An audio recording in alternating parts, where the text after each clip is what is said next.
नमस्कार। आज हम बात करने वाले हैं जयशंकर प्रसाद के काफी चर्चित उपन्यास कंकाल पर। हाँ, कंकाल एक बहुत ही कह सकते हैं प्रोवोकेटिव टाइटल है। बिल्कुल, और हमारे पास एक विश्लेषणात्मक लेख भी है जो इसके सामाजिक विद्रोह और ख़ास तौर पर जो नारी चेतना वाला एंगल है उस पर फोकस करता है। सही कहा।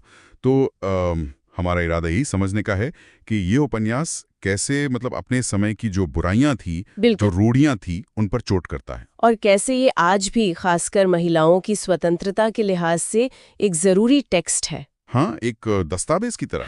और आपने टाइटल की बात की कंकाल, शुरुआत ही यहीं से करते हैं।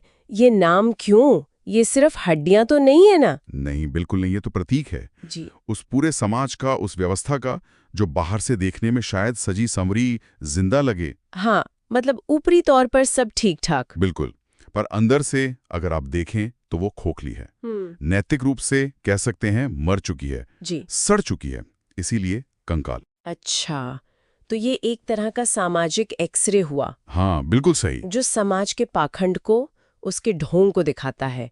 और इस एक्सरे में जो सबसे साफ तस्वीर उभरती है वो है नायिका चंपा की। चंपा, हाँ, उसका किरदार तो कमाल का है। मतलब सुंदर है, पढ़ी लिखी है, सोचती समझती है, पर सबसे बड़ी बात विद्रोही है। वही विद्रोही, वो समाज के बनाए दायरों को मानने से इनकार करती है। वो अपने फैसले खुद लेना चाहती है। उस जमाने के हिसाब से तो ये बहुत बड़ी बात रही होगी। मतलब आज भी कई मायनों में है। निश्चित रूप से चंपा सिर्फ एक कहानी का पात्र नहीं रह जाती, वो प्रतीक बन जाती है उस भारतीय नारी का जो दकियानूसी सोच के खिलाफ खड़ी हो रही है, अपनी पहचान के लिए लड़ रही है। किसी की बेटी या पत्नी होने से इतर एक व्यक्ति के तौर पर पहचान। एग्जैक्टली, आत्म पहचान। फिर उपन्यास में डॉक्टर शीलवंत का भी जिक्र आता है। हाँ, चंपा की दोस्त है, डॉक्टर है, और उनकी सोच भी आधुनिक है। हाँ, शीलवंत। उन दोनों का जो रिश्ता है, चंपा और शीलवंत का, वो भी बड़ा दिलचस्प है। उसे पारंपरिक परिभाषा में फिट करना मुश्किल है। उसे आत्मिक प्रेम कहा गया है ना? हाँ, आत्मिक प्रेम मतलब ये शारीरिक आकर्षण या सामाजिक बंधन से कुछ अलग है। दो आजाद सोच वालों के बीच का सम्मान, बौद्धिक कनेक्शन। और जाहिर है समाज को ये सब कहाँ हजम होता होगा। बिल्कुल नहीं। समाज तो हर रिश्ते को शादी या किसी और लेबल में बांधना चाहता है ना। ऐसी आजादी उसे डराती है। और कहानी की शुरुआत भी तो कितनी अलग है। कब्रिस्तान से शुरू होती है। हाँ, एक कंकाल मिलता है और फिर जिज्ञासा होती है कि ये कौन था, इसकी क्या कहानी थी। यहीं से प्रसाद जी हमें अतीत में ले जाते हैं। हाँ, ये उनकी स्टाइल है। वो फ्लैशबैक में चंपा की जिंदगी, उसके विचार, उसका आत्मविश्वास, उसके संघर्ष सब दिखाते हैं और हम देखते हैं कि वो कैसे सवाल उठाती है समाज के दोहरेपन पर। हाँ। खासकर औरतों को लेकर जो नियम थे। बिल्कुल, विवाह जैसी संस्था पर भी वो सवाल उठाती हैं।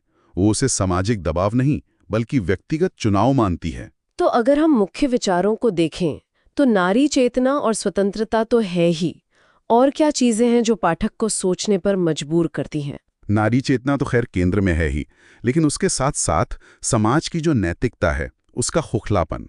हाँ, वो भी साफ दिखता है कि कैसे नियम सिर्फ कमजोरों पर, औरतों पर थोपे जाते हैं, पुरुषों के लिए सब जायज। और ये भी कि समाज असल में सच्चे प्यार से, व्यक्तिगत आजादी से डरता है। और वो जो आत्मा बनाम शरीर वाला पॉइंट है वो भी काफी सोचने लायक है। हाँ, कि चंपा का शरीर भले ही नष्ट हो गया, कंकाल बन गया, पर क्या उसके विचार, उसका विद्रोह भी मर गया? नहीं, उपन्यास तो यही कहता है कि वो जिंदा रहता है। बिल्कुल, यही तो उपन्यास का पावरफुल मैसेज है। शरीर चला जाता है, पर विचार, चेतना, आजादी की चाह, ये चीजें नहीं मरती।